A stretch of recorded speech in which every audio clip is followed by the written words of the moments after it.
Welcome back to Vegas Live with Nina, and I'm Nina, I'm your host, and of course you can tell we're in the red booth, which is this is where Elvis Presley used to come after he did his act actually over at the Hilton, which is across the street, and of course we're at the Peppermill, and I have the fabulous Eve Dawes with me, and of course she is Mrs. Nevada of the United States. We got the crown and everything on. Look at this, isn't she an absolute... Now the funny part about it is, because when I was talking to her, I said to her, well, hang on a second, you've got an English accent. You're English.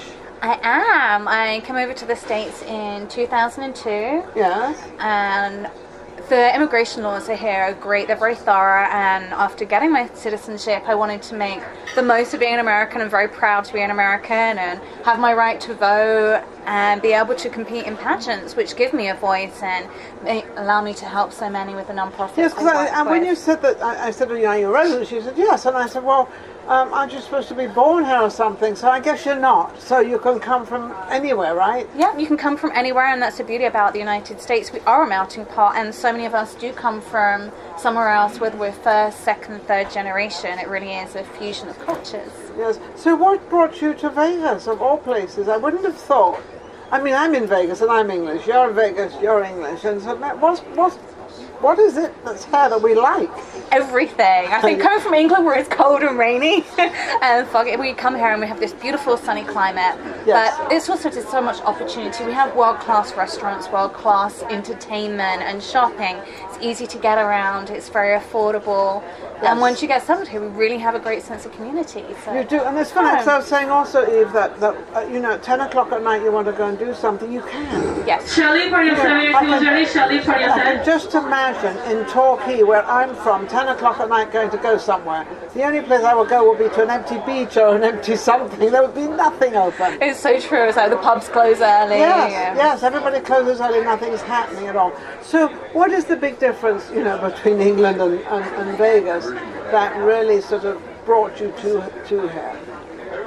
Oh, for me, I think it's the opportunities we have here. I think England are getting more now, but I've been here for a while, and there's definitely a lot more going on, a lot more. You're encouraged to be an entrepreneur, to start your own business, yes, and it's motivating to see other people doing that and to build each other up. It encourages you to you can, but also not only you can do it, you seem to be allowed to do it. Yes.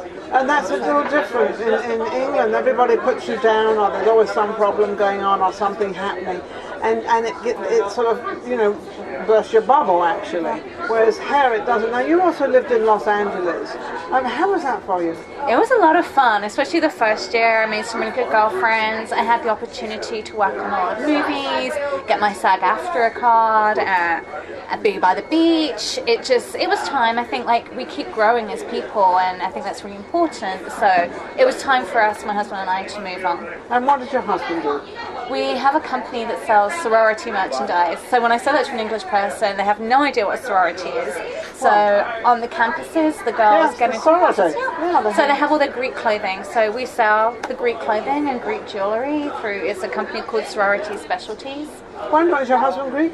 No, he's not. He's American. I'm not. You're American. All American. No, already have the sorority girls, but it's called the Greek system, and they're all American. They're all American, but it's just that's what it's called. I never knew that. See, it's always time to learn something. I'm telling you. Because they use the Greek letters. Yes, so. Absolutely. Yes, absolutely. So, how do you feel, or how do you think? I mean, you are beautiful and everything, but what was it that really caught the judge's eye for you to become Mrs. Nevada? I've always tried to lead by example, so when my platform was just to really encourage people to volunteer and to promote the non-profit organisations I work with, so I was always very active and out there in my community, and the same with trying to fight the obesity epidemic. Being a fitness model and a fitness professional, I had that background. I was showing that not what I would do with the title, but what I've already been doing. What you've been doing and what you've been doing you want to pass along to everybody.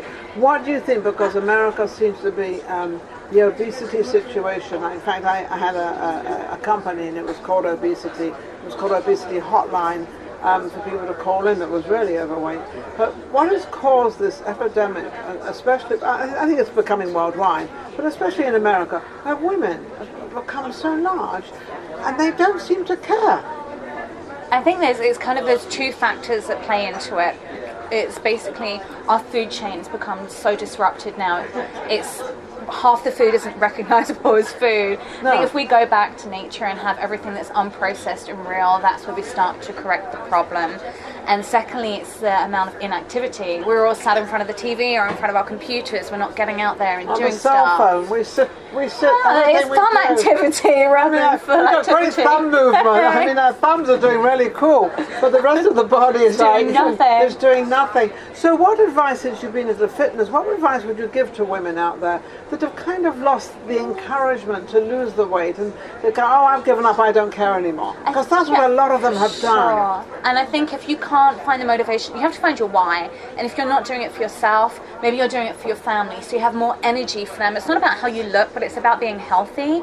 So if you're having more energy and you're reducing your risk of chronic diseases. Yes. At the moment, we have so many people off with sick days, which is costing corporations billions of dollars a year.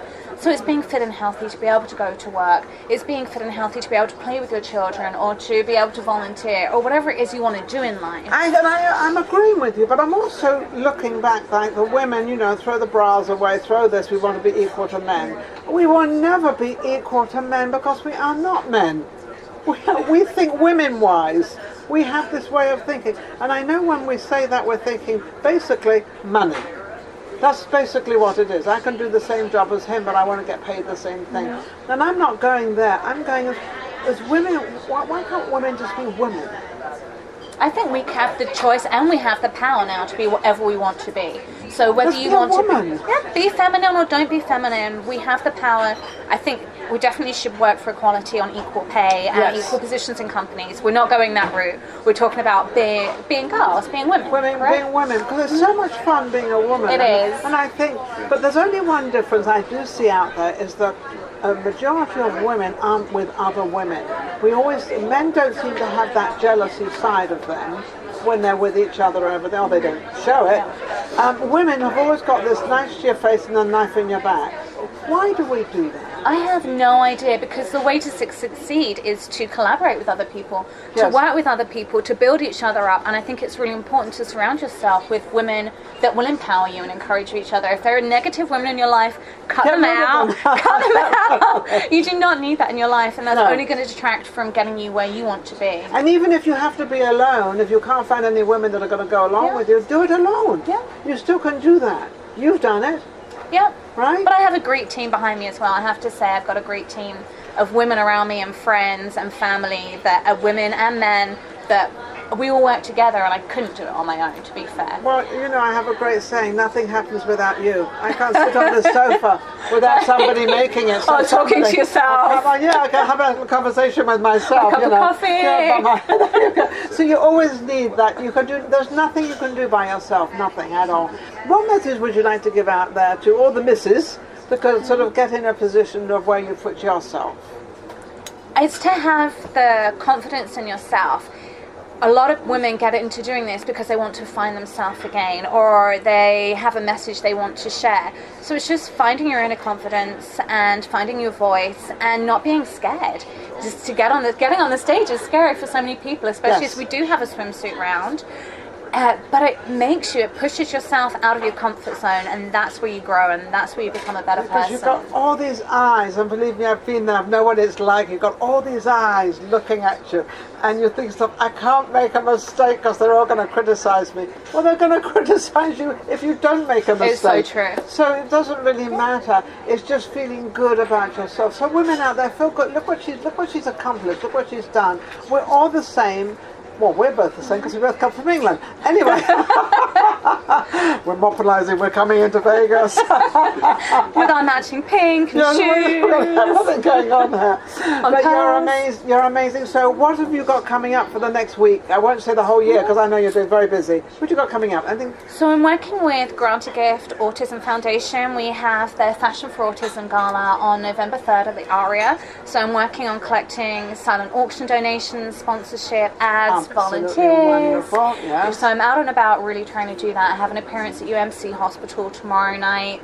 So I'm really just trying to get out there, make make the organisation visible so people know about it, and make these non-profits visible so people know about those Absolutely. as well. And what you had mentioned was that I said to her, well, you're awfully busy. She said, well, you can be as busy as you want to be. Correct. So if you don't want to go to all these things, you don't have to. You personally like to be out there and show everything and be out Exactly. there. You can sit back and do nothing with your title, but I believe, like I say, I'm It's an always leading honour. by example. Must be an honour. So you have to be active. You get a year to do this. I want to live every second, no regrets. Good for you. Good for you. Well, where can people reach you?